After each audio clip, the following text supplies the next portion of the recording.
Welcome everyone, Media Men Online. I'm Dan, this is Isaiah. What up? And we just got back from watching Mission Impossible, The Final Reckoning. And it was awesome. So, yeah, like we just got out like an hour ago, so my brain's still trying to like process and sort everything. Alright, we'll get back to that. I just had to try and fix this because for some reason my screen wanted to gray out. I'll have to check back and see if it was showing up in the stream. Yeah, if it was just or not, but yeah. Jesus. All right, so we got a lot going on with Bungie here, and I asked Rock, what's going on with the Bungie lawsuits? And there's a Destiny 2 copyright infringement lawsuit currently ongoing. And I thought that this was pretty funny because there's a sci-fi writer who claims that Destiny Bungie plagiarized his stuff for the Red War and the Curse of Osiris campaigns. Mm-hmm. But the thing that makes me laugh is Bungie is famous with Destiny for vaulting content, which means they take content that you paid for, content that they put in the game, and they vault it, meaning they take it out of the game. And their decision to vault the older content is making it difficult for them to defend so here's the thing, actually. It's not that they vault. So this is what I learned because I was doing something about, like, I was looking at some of the Genshin stuff that's been going on with, like, events that, you know, like in Star Rail, if you miss an event, you can replay it. Yeah. You can't do that in Genshin. And I guess they came out and said, actually, the reason why even though it's vaulted, why they can't access it is because they didn't just vault it, they deleted it. Yeah, it doesn't exist. So, yeah. And you can't go back and replay it. There's no... Well, because typically you think the idea of vaulting is it's just like, okay, it's locked in a vault and you can take it out later. No, they didn't vault these. They deleted them. Well, that's what they call it, is vaulting. Whether it's I thought, in existence or not is a different story, but that's what they call it. Oh, yeah, because I thought like when they vaulted content, it'd be like, we're taking it away for now, but we're going to bring it back later. No, they have no interest in this. But yeah, no, that's... But I found it funny because you want to take stuff away that I paid for. This is kind of the problem with this like ongoing service situation. I bought the Curse of Osiris campaign. It was terrible. It was the worst Destiny 2 campaign.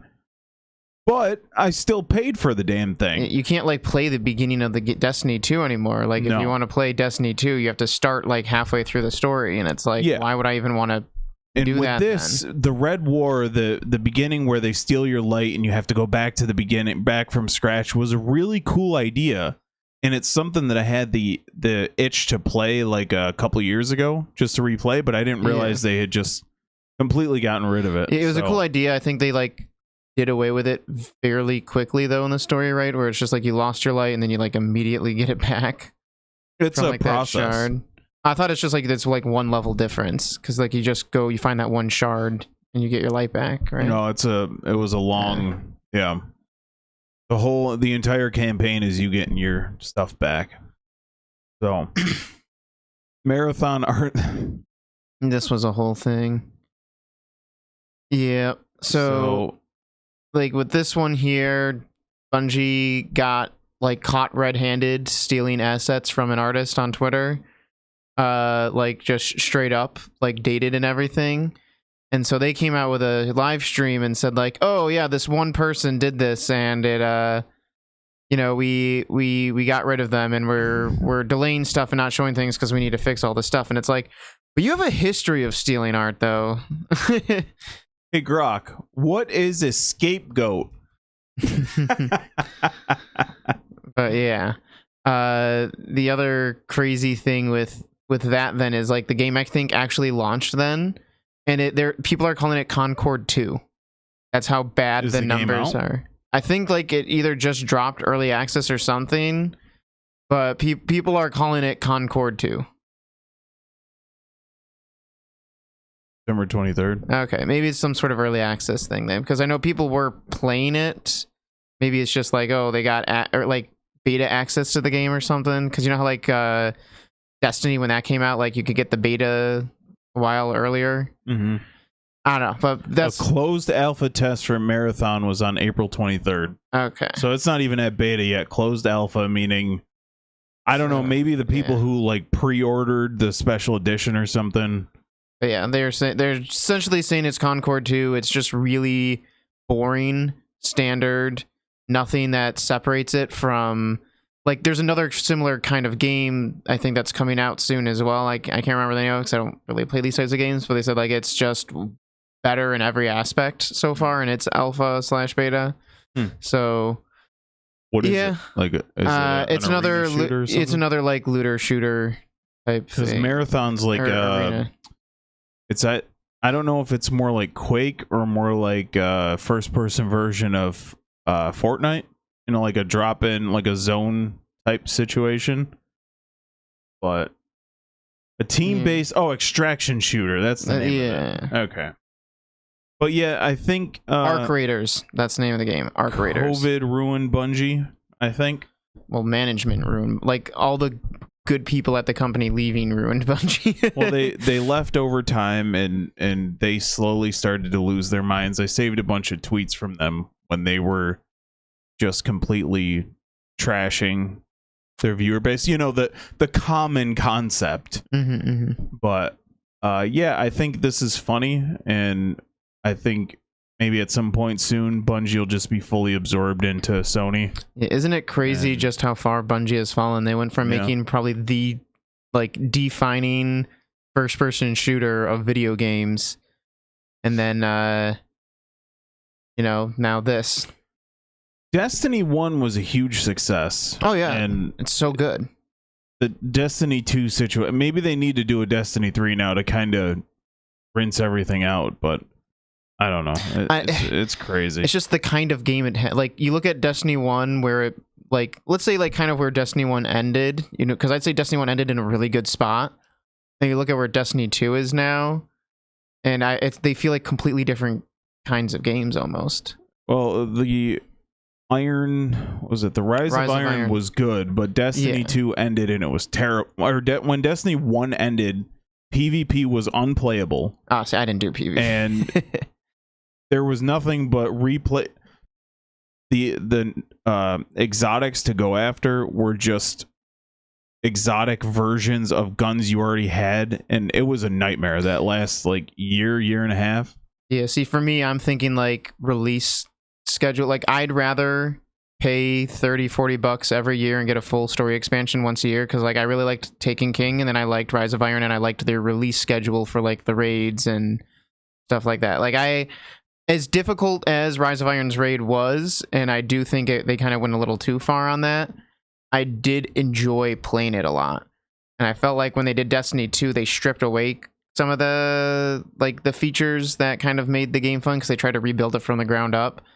And then I think just the way they release stuff now, where it's a free-to-play game now, and it's released in seasons, and you get, you know, little tiny stuff here. I don't know, like that. But it's not really free to play. Yeah, and that's the thing. It doesn't really appeal to me, kind of like Destiny. The free to play thing is just for PvP and strikes and stuff, but you have to pay for raids and dungeons and all that stuff. If you want it, just watch a playthrough of somebody's first attempt at that newest raid, which was called Salvation's Edge. Salvation's Edge is 1,000 times harder in the worst possible way than what was the name of the Rise of Iron one? Okay. God, I can't remember what the name of. I just remember it's the Rise of Iron. Yeah. So Claire Obscure Expedition 33, we talked about this a few times before, but the collector's edition sold out way faster than we expected. It was like instantly. However, they're coming out with a collector's edition that does not include the game, but it still includes the steelbook and all that stuff. So if you want all the things that came with the collector's edition, they are re-releasing them. Pre-orders will begin Thursday, the 12th of June at 11 a.m. No, they'll close on Thursday. They open tomorrow. Open tomorrow. So that's What's what the thing date is on this. So it's tomorrow, actually. So What's Friday. the date? Oh, May 22nd. Yeah. Okay. So tomorrow, by the time this is up on YouTube, it'll be yesterday. But May 23rd at 11 a.m. Eastern. Well, is that actually when it opens? Because that's just saying it closes Thursday at June. It's not going to be at midnight. I'm hoping not. I don't know. Well, I mean, you'll be awake. Yeah. So there's no more information here. Yeah. So They don't even have like a link to it or anything is the thing. Because I was looking like, oh, can I save a link so that way as soon as it goes live, I can open it up. They don't even have a link to where you could buy it. And the physical version is like not available anywhere. They're sold out everywhere, and people are reselling them for hundreds of dollars, and it's stupid. But okay, Stellar Blade developer plans to release a sequel before 2027. Heck yeah. More than $48 million in revenue. There was a guys, they don't want to see women like that in video games anymore. You know, it's really bad. We don't want that. Except most people want that. Except, hey, guess what? It was a really fun game. No, but like, I'm sure there were some people who cared about what the character looked like, but it's like, if the character looked like that and the game was bad to play, I don't think it'd be nearly as successful. No. But hey, it was actually a good, fun game. Yeah, with a hot character. Yeah. Hot female character. So there you go. Before 2027, so within the next year and a half, which will be fun.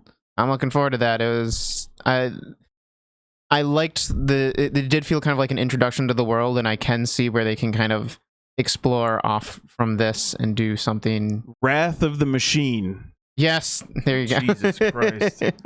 Okay. Oh, we're burning through these here, but okay, we had some. So yeah, I think Borderlands 4 is going to be $80. What do you say? It may be $80. That's the thing. In theory, because like your next tweet is the thing that sparked this whole issue. But it's just like, because someone just said, "Is it going to be $80?" He goes, "I don't know, but if it is, real fans are going to pay for it." And it's like, huh? It says, A, not my call. B, if you're a real fan, you'll find a way to make it happen. Yeah. My local game store had Starlight for Sega Genesis for $80 in 1991 when I was just out of high school, working minimum wage at an ice cream parlor in Pismo Beach. And that makes it okay. Cool. Yeah, what's the context behind that? Yeah, that makes it okay. Cool. Unbelievable. I mean, if you were making minimum wage and your only expense was an $80 game, it's different than somebody who's making $20 an hour with 2 kids. Oh yeah, I mean So it's just ridiculous. Stupid. Yeah, But to have that sort of attitude towards people who are that's Randy interested Pitchford. in your game, it's just ridiculous. No, it's 2K's worst enemy is the studio head. Randy Pitchford literally just says all the worst things, and everybody hates the guy because he has such an ego on him because the first game was such a success, and he thinks he's God's gift to this earth. And it's like it's like if you just would keep your mouth shut, things would go much better for you. But no, he's just gotta talk. Borderlands isn't really my bag. I think it's good, but it's not really my bag. Mm-hmm. But the debate that I had in my head, like I own Borderlands 2 and I played it for a little while, but the debate that I would have is immediately washed away. This guy's not getting a penny. I don't care if the game's $5. I'm not buying it. So I don't know. It's just disgusting the way that these creators have started to treat people these days. Like I don't know. I was watching somebody talk about this situation because they're also saying like, oh, the budget behind the game is twice as much as it was for Borderlands 3, and it's like that's not a good thing. Like, spend like a lot of games now, because there's more money pumped into them, it actually looks worse and worse. You could kind of think of like the Marvel movies where it's like, oh, Thor: Love and Thunder had a bigger budget and it looks worse visually than the first Thor movie. Yeah. How is that possible? It's a money laundering scheme. Yeah. That's why. Oh, this cost $500 million to make. Really? Really? A 10-year-old could make these graphics. Mm-hmm. All right. Got a couple more things we're going to talk about. Actually, shorter episode this week. Yeah. So, got a lot going on both ends here. Let's see. So, Mission Impossible: The Final Reckoning is the swan song for the greatest action franchise to ever exist. I can't even think of what would be second. And you can't just say the MCU. It's not an action franchise. No, if you wanted to compare it, you'd have to say the Iron Man franchise or the Captain America. And the longer they go, the worse those get. Just like Star maybe Wars, I could have said Captain America, but then they came out with the fourth movie. Yeah. What I like to call two. It's Captain America: Winter Soldier again. Yeah. The Avengers, the 4 Avengers movies are probably pretty close. Yeah, the second one definitely I mean, like, to be fair, the second movie in this franchise as well is definitely like the lowest spot. But it's just like they're super solid all the way across. But I think the cool thing about this one is it's evolved, but hasn't gotten worse. And in fact, in some estimations, might have gotten better. Yeah, and the entire movie is an homage to the franchise. And I've had multiple people complain about the first hour. And it drives me insane that, yeah, I've learned that people didn't like the first hour because it was, quote, slow. Huh? Yeah. We just sat through it. I thought the pacing was one of the better parts about this movie. Like, I felt like it kept things moving the entire time. Yep. Like, they have to set up the stakes. Like, here's my only complaint is, like, the first, like, 5 minutes is just recap, exposition, where it's just like, okay, you're not really telling this in an interesting way. It makes sense in universe, but I was like, whatever. Okay, for a lot of people who haven't kept together with these movies, or you have to do something for somebody who might not have watched the previous movie. Right. So I was like, I can sit through these, 5 minutes of them recapping everything, to get to the rest of the movie. Then, if it helps somebody else, do the exposition delivery in an interesting way. Where it's not just a voiceover or just Tom Cruise talking. They're telling a story. Everyone has the same script, but they're telling a story in that it keeps cutting from person to person, so it kind of kept it fresh for me. Because there was a lot of dialogue in that first, 10 minutes. But they'll jump, Tom Cruise will say something, and then Haley Atwell will continue the sentence when they jump to her perspective, and they keep doing that. I'm not even saying that. I'm just saying, spoilers for the first 5 minutes of the movie, but when he's getting the tape and it's just the person on the tape spewing off the message, I felt that went on too long. Oh, that was it. That's why like I said, tiny minor. I'm not saying oh, that's a big problem with the movie. That's the only part of the movie where I felt like it wasn't paced very well, because the exposition for that was just very plain over changing images. What you're talking about, I didn't really have an issue with that. But it felt longer in this one here. And another thing that they do in this one is they connect it back to all the previous. You get bits and pieces from other movies, and it's some a lot of it. of fun. I say some of it definitely feels like. And once again, this isn't a bad thing, but it definitely feels retcon, where it's just this is obviously not what their intention was when they first did this. But it is cool how they tied it back. There's especially one that we'll save for when we actually talk about the movie, a character that shows up, and I thought that was so cool. It was probably the best homage they did. Talking about the cabin? Yeah. I thought that was my favorite homage that they did. I do have to quickly say about my movie theater going experience, though. Pretty bad. The guy who was sitting right to my right was laughing at almost every single thing, even though it might not have been funny. I don't know if you could hear the guy. He was so freaking loud. But during the end sequence there, whenever something it's an action sequence, so you have oh, you missed me, here's the thing. He would laugh at every single thing that happened. And I was shut. I literally was like this. You guys can't see, but I had my finger in my right ear, because I was like, this guy is so annoying. Yeah. Just stop. It's not funny. It's the situation might be a little comedic action bit, but it's not I'm going to laugh out loud, full belly gut laugh at this. I was so annoyed. There was a guy about 5 seats down to my right who kept clapping. Could you hear him? Oh, yes. He was just... There wasn't even points where you should... there are points where you clap. When you think about Avengers Endgame, when Captain America picks up the hammer. Oh, yeah. That's a clap moment. Yeah. When Tony Stark rips the jewels out of Thanos' glove. That's a clap moment. But this guy was just clapping it. I was wondering what was going on. I was like, something trivial happens, and it's huh? Yeah. That's cheerworthy? Okay, cool. We have a mega fan in the house, I guess. Yeah. And it wasn't just me, because I'm in that one. Yeah, I guess if I think you're gonna do a little 60-second kind of review of this, so I'll just kind of give my brief little thing here. Is it my favorite Mission Impossible movie? No, maybe top 3. I'm not sure at the moment, but I will say that I think my favorite ending action sequence to a Mission Impossible movie is Fallout, and this is like probably on par with that. Like, I had the same feeling of tension and like relief that I did with Fallout. And I instantly thought of it in this movie. So, okay. Spoilers for Mission Impossible: The Final Reckoning. Tom Cruise doesn't die an hour into the movie. Spoilers. But there was a point where they were doing an action scene and it was still so tense, and I'm like, obviously we have 2 hours left, he's not gonna die, but that's all I'm saying. He doesn't die halfway through the movie, but the tension, I'm just like, how is he getting out of this? Like, I'm like cringing. And also, is there anything creepier than the ocean? Oh no, like, I literally thought of that, like, the moment he's diving down. It's in the trailer, they show him in the submarine thing in the trailer, but like, whenever I see something with like deep ocean stuff, I'm just like, it's just unknown down there. Yeah, you have no idea what's down there. Yeah, there's just like, we think we have an idea, but we don't really have a full idea.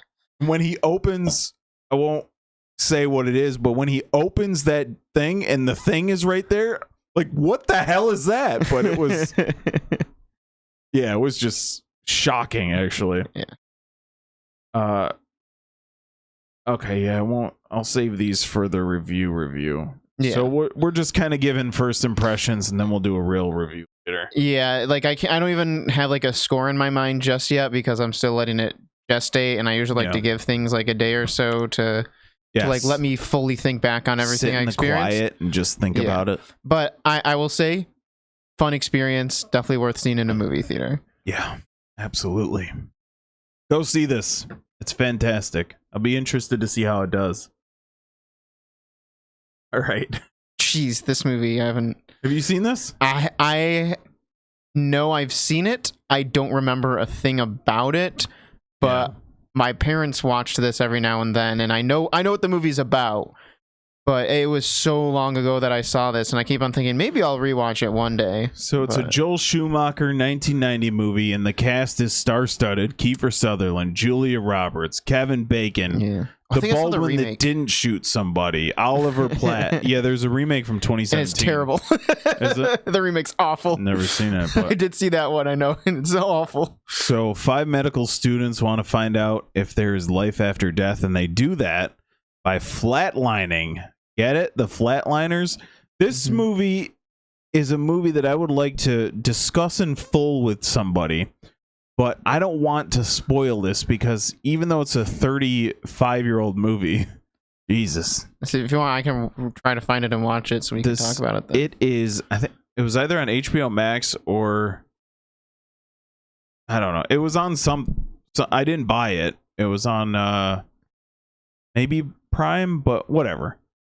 It is such a weird movie, but in the best possible way. And the acting, I mean, Kiefer Sutherland and Kevin Bacon, we haven't gotten to Julia Roberts yet.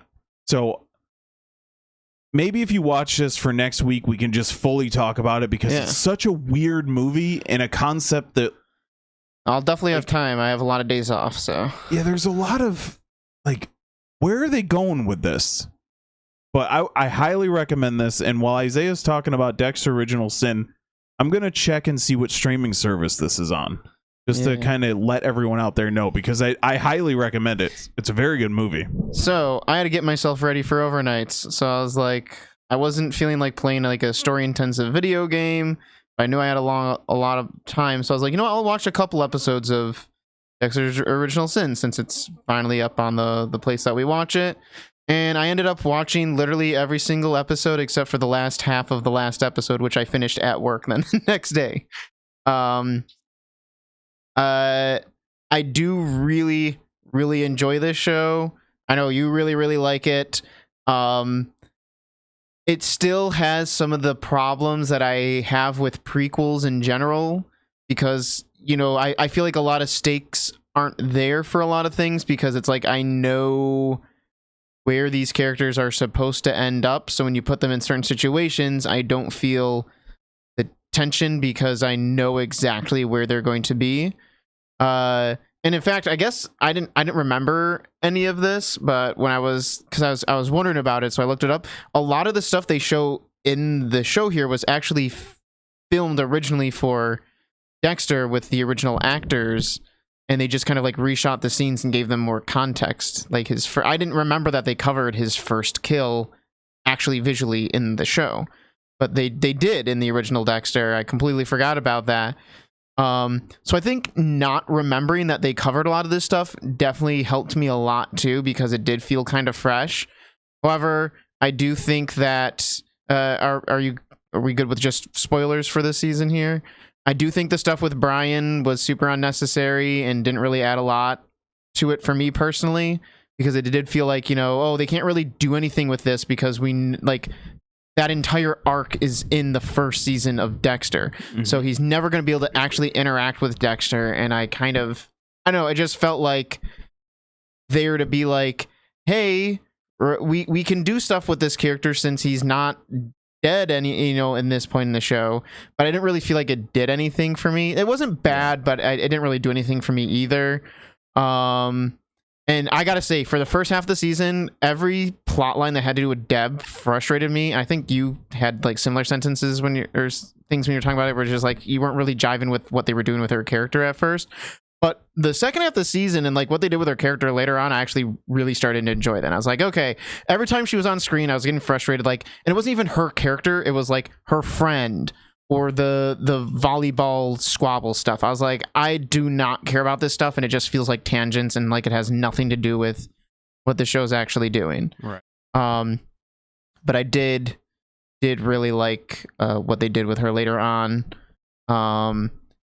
Yeah, I mean, a lot of things that you said before, where it's just like, I mean, the guy who plays like Patrick Gibson is just like perfect young like I was just like, yeah, this guy seems like Michael C. Hall. And the fact that I was tricked so often mentally, where it's Michael C. Hall narrating everything in his head, and I never thought once that, oh, this is a different guy voicing this character's inner thoughts. It just felt natural. I think just shows how much this guy embodied Dexter, because I never thought, oh, that's Michael C. Hall's voice. Because as much as I love I don't know why the heck the movie's name just dropped from my head, but the one with Bill Skarsgård and H. John Benjamin that I really liked, where like H. John Benjamin is his inner voice. I always saw that as like, oh, that's not Bill Skarsgård's voice. Mm-hmm. Like there was always that little slight disconnect between the two of them. Boy Kills World. Yes, Boy Kills World. This one though, I didn't have that issue at all, if ever. Yeah. All the actors, amazing. It was confusing because they had Sarah Michelle Gellar as like a special guest star on every single episode, and it's like, it seemed like she had just as much of a role as a lot of other characters. Why wasn't she main build? I don't know, but I mean, I liked her. I was trying to think what my other complaint was. The mystery is super easy in this season, for me at least. Like I kind of knew it was going on very, very early on. It felt like, but I won't spoil that, I guess, maybe, but like I guess the revealer of like the serial killer who's all dressed in black killing the kids, I kind of guessed what that was fairly early on. But I really liked, I actually, we said we were doing spoilers, yeah. So how it's like the main detective guy, which is funny, where it's just like Metro PD has hired how many serial killers now? Yeah. But I liked that actor a lot, and I thought he did great in the role. I really liked Patrick Dempsey. Yeah, Patrick Dempsey. I was trying to remember his name there because I was like, it's not Patrick Gibson. Patrick Dempsey is fantastic in the role. I really liked, like, that's the one thing you can't say about the show, is that it's not well acted. Everybody is giving like their all, and it is very clear. And the casting of young Masuka, casting of young Batista, I don't really like. I mean, she looks like LaGuerta, but I don't really like that character. Deb kind of grew on me. Yeah. So for the person who plays LaGuerta, it felt like somebody playing LaGuerta, not like a young LaGuerta. Yeah. I had that feeling with Angel for the first half of the season, but he really felt like Angel then in the second half. Like, it didn't feel like a guy playing Angel anymore. He just felt like Angel. Yeah. Maybe the writing got a little bit tighter for him. But for her, the entire time, it just felt like this is somebody playing LaGuerta. Yeah. But even then, it wasn't bad. I really liked basically a lot of what they were doing. So me giving a thumbs up to a prequel just shows how good this show is, because typically I don't like prequel stuff because I have so many problems with it. Maybe I'll do a whole rant on prequels in the future, but I did still very much enjoy this show, which shows just how many legs it has to stand on, that it could make me overlook a lot of the issues I typically have with these types of shows / movies.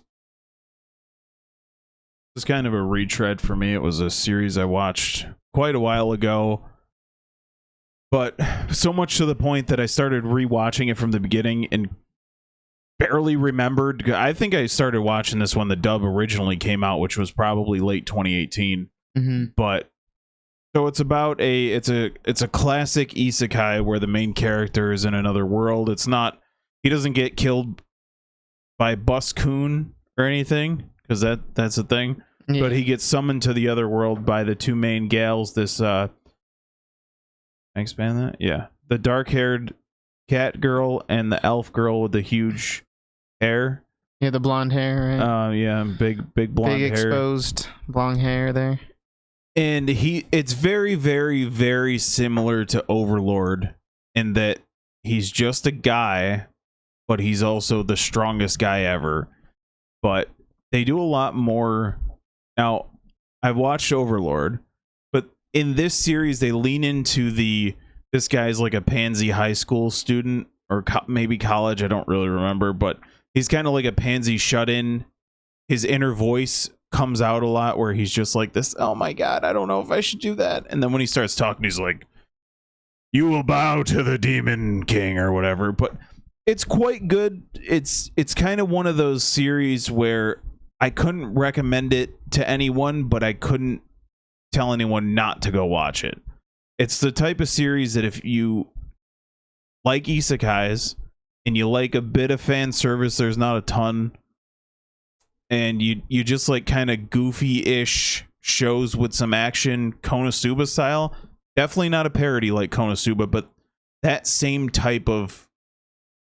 Imagine if silly. What the hell's his name? The main character, Kazuya. If he was in like a jack dude's body, it's kind of the same thing, and a lot less screaming because the characters in Konosuba are always arguing. Yeah. So it's like a much calmer version, but with the same concepts, though. Do you know what I realized I said to somebody the other day, and I was like, it's so true. Konosuba is like It's Always Sunny for isekai anime, where it's just like, these people are terrible and they're just so unpleasant. You would never want to interact with these people in real life, but damn if they aren't super entertaining to watch. Yeah, their chaos is fun to watch. But with Konosuba, I got to be in the mood for it, because if I got like a headache or something that day, I can't watch it. But this is... If you've watched any amount of anime, and this isn't a recommendation of watch this as your first anime by any stretch of the imagination, this has to be at least double digits. You can't go first 10 anime with this. But it's fun enough, it's interesting enough, and the dub is very well done. Currently on Crunchyroll. I don't know if it's on Netflix as well, but it's very entertaining, and it's a... If you like isekais, it's a recommend. If you don't, I can't tell you to avoid it, because it's good and it's well done. The animation's really good. And mind you, you know how it can get with anime, where the first season animation is excellent and then it drops off. I haven't gotten to the second season yet. One Punch Man. So yeah, I can't. What was the Seven Deadly Sins drops off a cliff? Even though that's not like a great anime, the animation in the first season is very good. So, yeah, just check that out if you're into isekais, or, you know, or if you're a seasoned anime veteran, I should say. So it's quite good. All right, Midnight Mass. I'm looking for this now. Oh, it was a YouTube video. I thought I had brought everything up, but here we are anyway. So if you want to start talking about it, I'll the name of the channel is, like, if you type in Midnight Mass typewriter into YouTube, that's like the name of the YouTube channel. Okay. So I think that should be it. But it was just somebody doing a little bit of a retrospective on Midnight Mass. You know, I haven't I haven't seen it since it came out, but I do remember. Funny story. I remember this is the show that a coworker of ours, like, she used to watch a lot of TV shows, and we talk about them all the time. And then she watched the first episode of this show, and she hasn't really watched anything since. Because I do think the first episode is not really well written. There's a lot of Mike Flanagan has this one here. God, that was a pain. Yeah, Stupid duck, duck, go.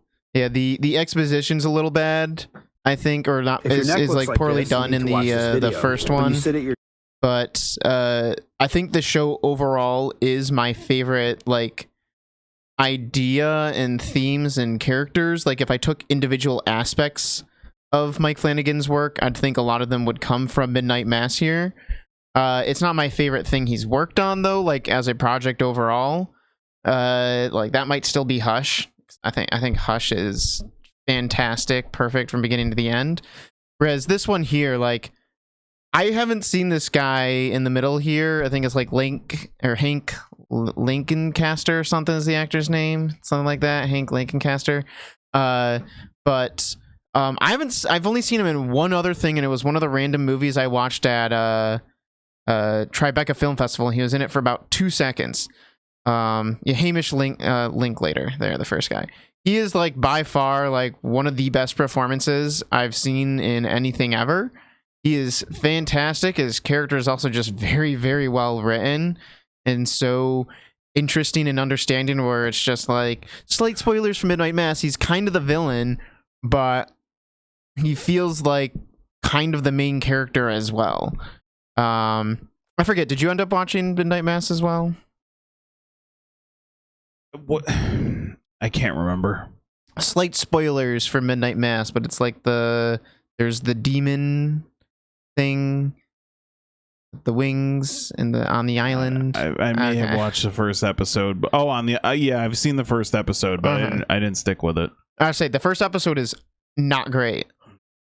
I would highly recommend watching the rest of the show, but it kind of goes into, like, how this guy, I think the story behind this is really interesting, where this is a movie that Mike Flanagan wanted to make for a very, very long time, and you'll notice it pop up as, like, a book or something in other movies. Like in Hush, it's the book that she wrote is called Midnight Mass, and it was just a passion project of his, and because of Haunting of Hill House and Haunting of Bly Manor, they finally said, all right, here, you can make whatever you want, here's a check, and he got to make this. And I do think it is one of those things where it was a passion project, and you can tell why he was so passionate about it, because there is a lot good to it. It's shot very beautifully, super, super interesting, what they do with all the characters. There's some off-putting stuff, because you'll be like, why do a lot of these people look like people in makeup, or why do they look weird and not real? Yeah. There is a purpose to that, which can be a little bit to get over,